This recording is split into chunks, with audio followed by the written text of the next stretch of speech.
Collective welcome you to another interview brought to you by Vampyre Lounge. We have with us Lord Ramirez here in Virginia Beach. How are you? I'm very well. And yourself? Thank you very much for joining us here on the Collective. Lord Ramirez, you and I have been around the community for quite some time. Quite a long time.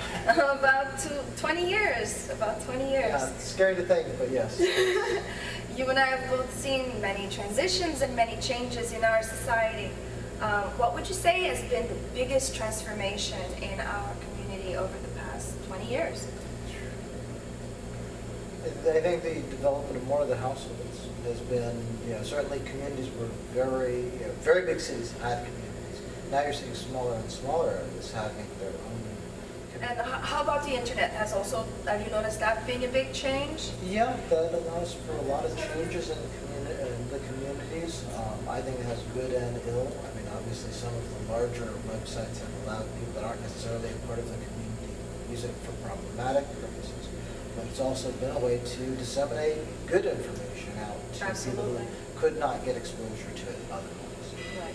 So it has been, in your opinion, the internet has been a positive? I'd say it's a tool, and it generally it's been positive and negative. And personally, I think that the effects have been. Well, obviously, we're here on this show because of the internet. So I can't say that, but there's also been a lot of easier ways for people who are not involved in the community or are detrimental to the community to get involved, to appear a lot more knowledgeable than they are. And that to me is probably the downside. Right, so the appearance that you are someone other, or that you have knowledge or background other than what you really have. Is there something that you would recommend for the viewers to kind of be on the lookout or aware of, or that? No, I just think that real interaction is important in any community, that you're actually seeing people face to face. Now, how about the effects of the media? Do you feel that that's a positive thing? A lot of people are, and I remember back in the day, in the bank back in '96, say, when Channel 11 came in with the cameras, and we were all averting our eyes and running away from the cameras. Now, Well, there was that. There was the time that remember when they brought Cosmo, the reporter, in from when we were at Mother. Sure. All the articles would basically slander whichever way the media wanted to portray it. I've never been a big fan of it because it's very hard to control the editorial process. You're lucky you can control it, and so I don't mind being here and talking with you.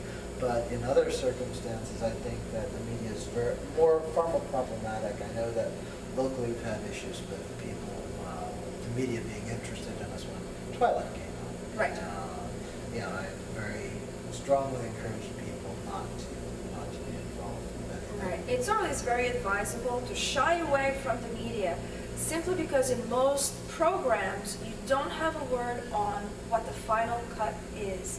So even though that maybe they are going to use your words, you don't know what's going on in the background. So I may be talking about ritual work and how spiritual it is, and they may actually be showing images of a satanic Luciferian or another thing that it's actually not exactly what I'm referring to.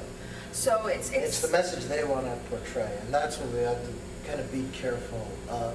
And you can have very good intentions, and once again, because you're not in control of that editorial process, it's very easy for that to be changed. Do you get contacted by reporters? I try to avoid it. I try to kind of stay under the radar and leave that for the bigger name personalities who want to base that.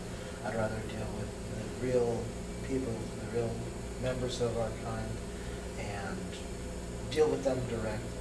And even if that doesn't mean that I get exposure to everyone, one piece at a time is probably far more important and more valuable, and bringing people into it correctly rather than a mass cookie cutter.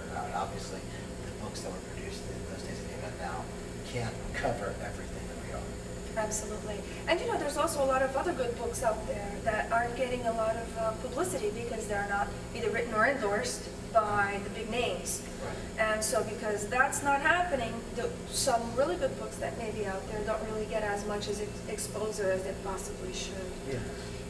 Do you think there's a lot of crossover between the vampire community and the BDSM? I think there's been a lot over the years. I mean, nowadays there are groups specifically for vampirism, from a role play aspect to vampire community, even on big name sites like FetLife, which is a community or a fetish community site. Right. And there is a kind of a contingent in the vampire community on that site. I see it maybe being a little bit commercialized. I don't try to promote too much of our lifestyle on it, because I feel anytime you have a thing where anyone can read, anyone can, you have to be careful about what you can or cannot say, and So what information you pass out. Do you think that's very important, that there's a line of secrecy, that there should be a line of secrecy for our community? I think so. I really, even back when we were part of Eden and Iron Garden,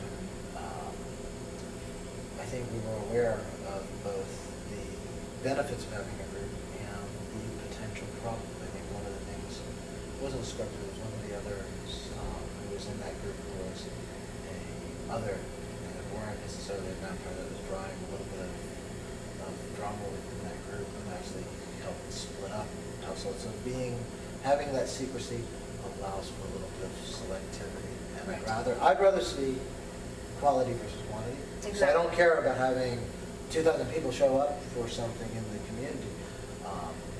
If that is the case, having things like Dracula's Ball, where anyone can show up, and you can pick your own out from that big event, great. But do we need to have an official vampire community thing that has 2,000 people at it? Right, exactly. Even something as big as like Endless Night, is not so it always going to attract just us. So do you go to Endless Night? Do you go to Vampire Ball? I used to be at Vampire's Ball all the time when I was back in the area. I actually have not been back up in a while. I should Patrick, You should forgive come me. visit. You should come visit, absolutely. But yeah, I've been fairly busy down here. The last Dracula's Ball, I was actually teaching fetish, and I was in Philadelphia over New Year's, but I was actually at another event, so sadly I couldn't be there. But hopefully in the next few months I'll manage to drag myself up to Philly. Terrific. Well, thank you so much. Is there a place that we can get in touch with you? So if the viewers out there would like to find out more about you or the organization here in Virginia, is there a website that they can go to? Probably the easiest way to contact me would actually be through FetLife, which is the fetish kind of global site, and that's fetlife.com. From there, if you type in Lord Ramirez, I should come up.